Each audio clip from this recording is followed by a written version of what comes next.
രോഹിണി നക്ഷത്രക്കാരുടെ ജീവിതത്തിൽ ഇപ്പോൾ നടക്കുന്നത് മറ്റാരും കാണുന്നില്ല. പുറത്തെല്ലാം സാധാരണ പോലെ തോന്നാം, പക്ഷെ ഉള്ളിൽ വലിയ തീരുമാനം രൂപം കൊള്ളുകയാണ്. ജൂലൈ മാസത്തിൽ ഒരു വ്യക്തിയെ, ഒരു വാർത്ത അല്ലെങ്കിൽ ഒരു അവസരം നിങ്ങളുടെ ജീവിതത്തിൻ്റെ ദിശ മാറ്റാൻ സാധ്യതയുണ്ടെന്ന് ജ്യോതിഷ വിശ്വാസം പറയുന്നത്. എന്നാൽ അതിനു മുമ്പ് ഒരു സത്യം അറിയണം, നിങ്ങളുടെ നല്ല മനസ്സ് ചിലർ ഉപയോഗിക്കുന്നുണ്ടാവും. അതുകൊണ്ട് ജൂലൈയിൽ നിങ്ങൾ തോറ്റുപോകാൻ സാധ്യതയുണ്ട്. രോഹിണി നക്ഷത്രത്തിന്റെ അധിപതി ചന്ദ്രനാണ്. രോഹിണി നക്ഷത്രക്കാരെ ആളുകളെ ആകർഷിക്കുന്ന വ്യക്തിത്വം കൂടുതലാണ്. ആര് നിങ്ങളെ കണ്ടാലും ഫിസിക്കലി നിങ്ങളെ അട്രാക്റ്റ് ആവും.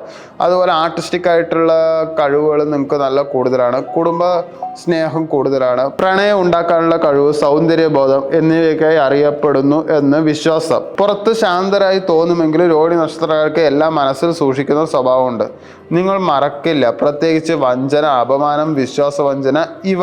നിങ്ങളുടെ ഉള്ളിൽ തങ്ങളെ സ്നേഹിക്കുന്നവർ അകന്നു പോകുമോ എന്നുള്ള പേടി നിങ്ങൾക്കുണ്ട്. സാമ്പത്തിക സുരക്ഷ നഷ്ടപ്പെടുന്നത്, കുടുംബത്തിലെ സമാധാനം തകരുന്നത്, മറ്റുള്ളവരുമായി താരതമ്യം ചെയ്യുന്നത്. ജൂൺ മാസത്തിൽ പല രോഹിണി നക്ഷത്രക്കാർക്കും കുടുംബ ഉത്തരവാദിത്തങ്ങൾ വർദ്ധിച്ചിരിക്കാം.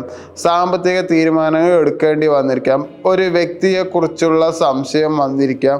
പഴയ ഓർമ്മകൾ വീണ്ടും മനസ്സിലേക്ക് വന്നിരിക്കാം. ജോലി സംബന്ധിച്ച ചെറിയ സമ്മർദ്ദം ഉണ്ടായേക്കാം. പക്ഷെ ജൂലൈയിൽ തുടക്കത്തിൽ ചില കാര്യങ്ങൾ മന്ദഗതിയിൽ പോകുന്ന പോലെ തോന്നാം. ജൂണിൽ എന്തൊക്കെയുണ്ടെന്നൊക്കെ അത് ജൂലൈയിൽ തന്നെ തുടരും. നിങ്ങൾ ചെയ്യുന്ന കഠിനാധ്വാനം ഉടനെ ഫലം എന്തായാലും തരില്ല. എന്നാൽ മാസത്തിന്റെ രണ്ടാം പകുതിയിൽ പുതിയ അവസരം, മേലധികാരികളുടെ ശ്രദ്ധ, അധിക വരുമാന സാധ്യത, പുതിയ ഉത്തരവാദിത്തം ലഭിക്കാൻ സാധ്യതയുണ്ട്. ജ്യോതിഷ വ്യാകരണങ്ങൾ പറയണം. അതിന് നിങ്ങൾ തന്നെ അവരുടെ കണ്ണിലത് പെടുത്താൻ ശ്രമിക്കുന്നതായിരിക്കും നല്ലത്. ബിസിനസ് ചെയ്യുന്ന രോഹിണി നക്ഷത്രക്കാർക്ക് ജൂലൈ നെറ്റ്വർക്കിംഗ് പ്രധാനമാണ്.